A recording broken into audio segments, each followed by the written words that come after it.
Okay, now we are moving to page number 29।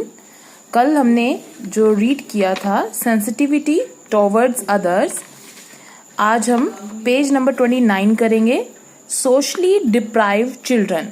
कल हमने physically challenge children के बारे में पढ़ा था, आज हम रीड करेंगे socially deprived children. Socially deprived children कौन से होते हैं बेटा? सोशली डिप्राइव्ड चिल्ड्रन वो बच्चे होते हैं जो आपको आसपास आपको हर जगह नज़र आ जाएंगे। ढाबास पर काम करते हुए नज़र आ जाएंगे, या फिर आसपास आप देखेंगे कि स्ट्रीट जो सड़कें होती हैं उनके किनारों पर ऐसे बच्चे आपको नज़र आ जाएंगे।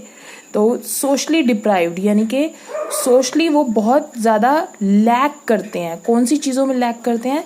जैसे कि आपको अच्छी एजुकेशन मिलती है लेकिन उनको वो अच्छी एजुकेशन नहीं मिल पाती समहाउ, ठीक है? तो वो सोशली बहुत ही पीछे हैं, पिछड़े हुए हैं, socially deprived children. So read करेंगे हम। They are the children who are deprived of the right to live a decent life. ऐसे बच्चे जिनको एक डिसेंट लाइफ भी जीने के लिए नहीं मिल पाती है, ठीक है, उनको सोशली डिप्राइव्ड चिल्ड्रन बोलते हैं। They spend their lives either on the streets और in the slums. They do not have the opportunity of education और अ लाइफ ऑफ डिग्निटी। देखिए, ऐसे बच्चे जो हैं या तो स्ट्रीट्स में या सड़कों के किनारे आपने देखा होगा, जो झोंपड़ियाँ होती हैं, स्लम्स होते हैं, उनमें आप देखोगे कि छोटे छोटे बच्चे होते हैं, राइट? वो दूसरों के लिए काम कर रहे होते हैं। तो ऐसे बच्चे जो होते हैं उनको क्या कहते हैं हम? Socially deprived children. उनको एजुकेशन नहीं मिल पाती है, या right a life of dignity यानी सर उठा के जीना भी उनके लिए मुश्किल होता है। Most of them are miserable, neglected and need help. और बहुत सारे ऐसे बच्चे होते हैं जो मिजरेबल लाइफ जी रहे हैं या निग्लेक्टेड हैं, लोग उन पर ध्यान भी नहीं देते, और ऐसे बच्चों को हमारी सबसे ज़्यादा ज़रूरत होती है। आगे देखिए, एक एग्जाम्पल यहाँ पर दिया हुआ है। Rajni is 12 years old. She move around in filthy clothes in crowded market area with a big gunny bag. Rajni जो 12 साल की है वो फिल्थी, उसने बहुत ही गंदे कपड़े पहने हुए हैं, बिल्कुल फिल्थी क्लोथ्स हैं उसके, लेकिन वो क्राउडेड मार्केट में इधर से उधर अपना जो बोरा होता है वो लेकर घूम रही है। She picks up waste papers, bottles, boxes or anything that can be recycled.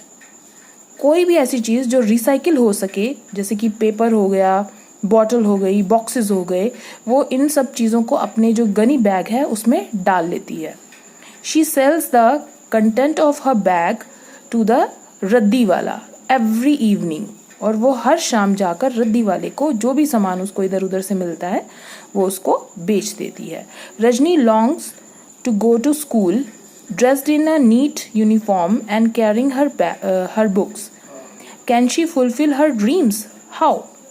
तो रजनी को स्कूल गए बहुत टाइम हो गया है, और क्या उसके ड्रीम्स, जो उसके सपने हैं, हो सकता है वो आपकी तरह कोई डॉक्टर बनना चाहती हो या लॉयर बनना चाहती हो, लाइफ में कुछ और करना चाहती हो, तो क्या वो ये कर सकती है? क्या अपने ड्रीम्स को पूरा कर सकती है? और कर सकती है तो कैसे? ये एक बहुत बड़ा सवाल है, ठीक है?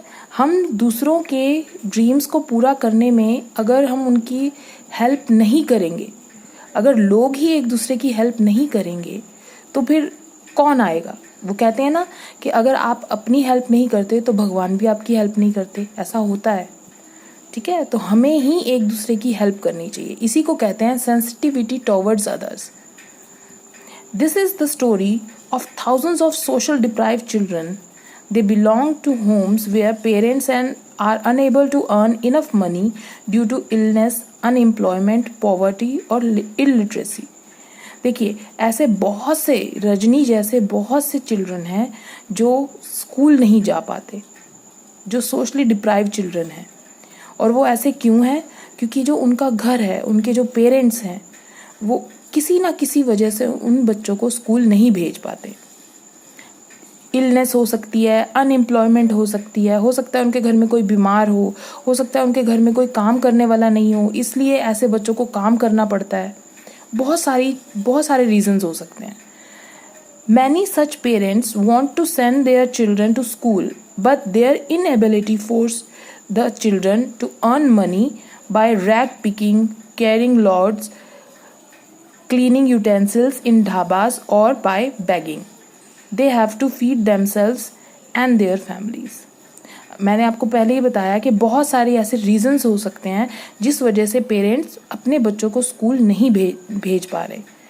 ऐसा नहीं है कि वो भेजना नहीं चाहते, लेकिन कुछ ना कुछ ऐसा ज़रूर है उनके घरों में कि वो अपने बच्चों को स्कूल भेजने की बजाय ये सब कामों में भेज देते हैं कि काम करो जाके।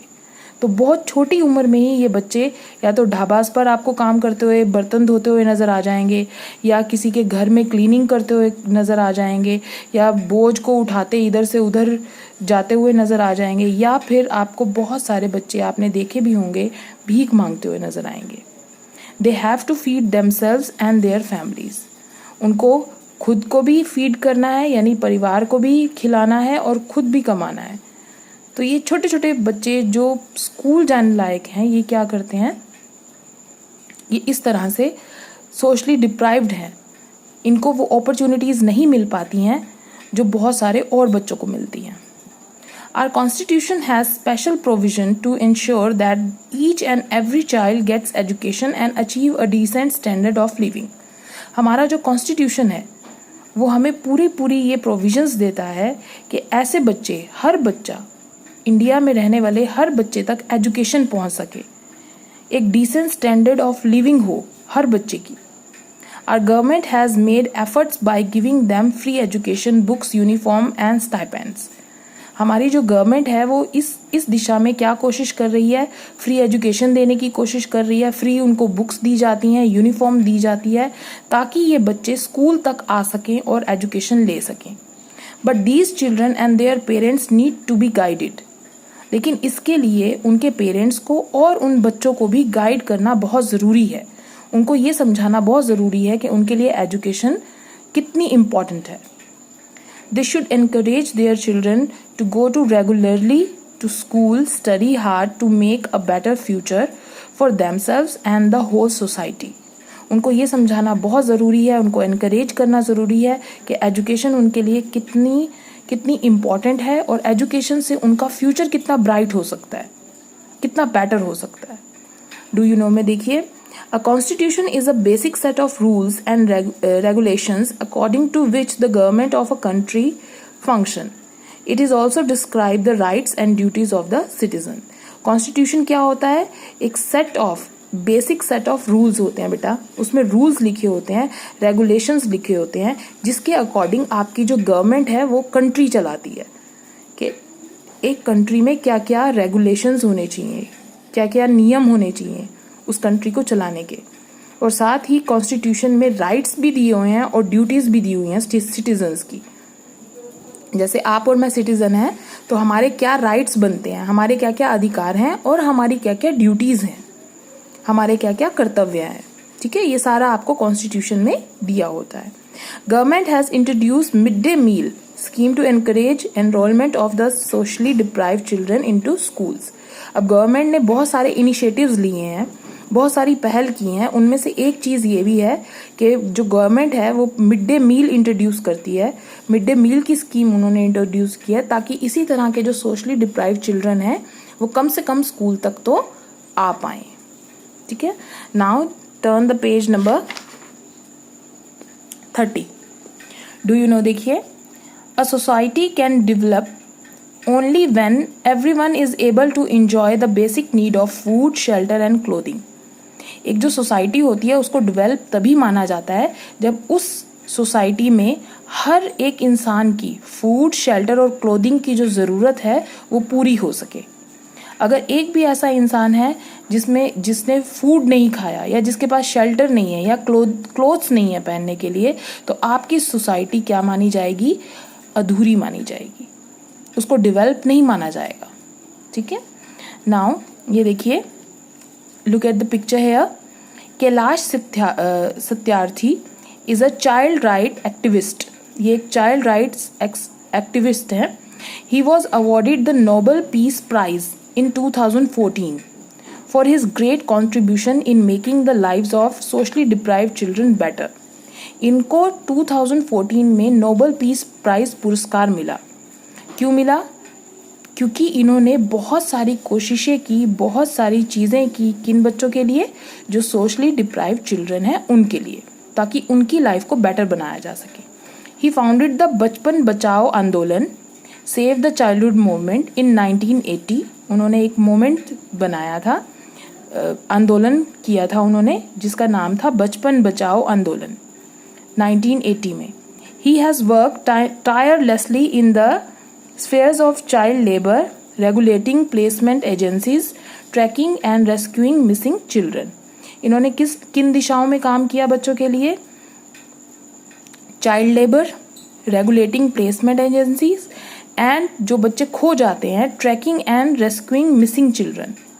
जो बच्चे खो जाते हैं उनको, मिसिंग चिल्ड्रंस को वापस अपने घरों तक लेकर आने में इन्होंने बहुत ज़्यादा हेल्प की। इसीलिए इनको 2014 में नोबेल पीस पुरस्कार से सम्मानित किया गया। Let us all join hands to improve the destiny of the physically challenged and unprivileged children. We must help to improve the lives of, build a stronger and equal society. It is our responsibility to bring a smile on their faces. देखिए, हम सबको ये कोशिश करनी होगी कि physically challenge children और under privilege children, जो सोशली डिप्राइव चिल्ड्रन हैं, उनके लिए हम क्या कर सकते हैं, उनकी हेल्प हम कैसे कर सकते हैं। और ये हमें करना ही होगा ताकि उनकी लाइफ को इम्प्रूव किया जा सके। अगर उनकी लाइफ इम्प्रूव होगी तो हमारी सोसाइटी इम्प्रूव होगी, और अगर हमारी सोसाइटी इम्प्रूव होगी तो हम खुद ब खुद हमारी जो लाइफ है वो अपने आप एक इम्प्रूव हो जाएगी। Right? It is our responsibility to bring a smile on their faces. और ये किसकी रिस्पॉन्सिबिलिटी है कि उनके फेस पर स्माइल आनी चाहिए? हमारी सोसाइटी की रिस्पॉन्सिबिलिटी है। Teachers, parents and society all must have one goal. हम सबका एक ही गोल होना चाहिए कि किस तरह से इन बच्चों के फ्यूचर को और ब्राइट किया जा सके, और इनको भी क्रिएटिव, अवेयर, वार्म, फ्रेंडली और ईगर यंग पर्सन बनाया जा सके। ठीक है? ये देखिए, हमें भी इसी तरह से सारे बच्चों के फेस पर स्माइल लाने की कोशिश करनी चाहिए, उनकी हेल्प करनी चाहिए। ओके? सो आई होप कि आपको ये लेसन समझ में आया होगा अच्छे से, और इसके अकॉर्डिंगली कोई भी आपकी क्वेरीज हैं, you can contact me. Thank you.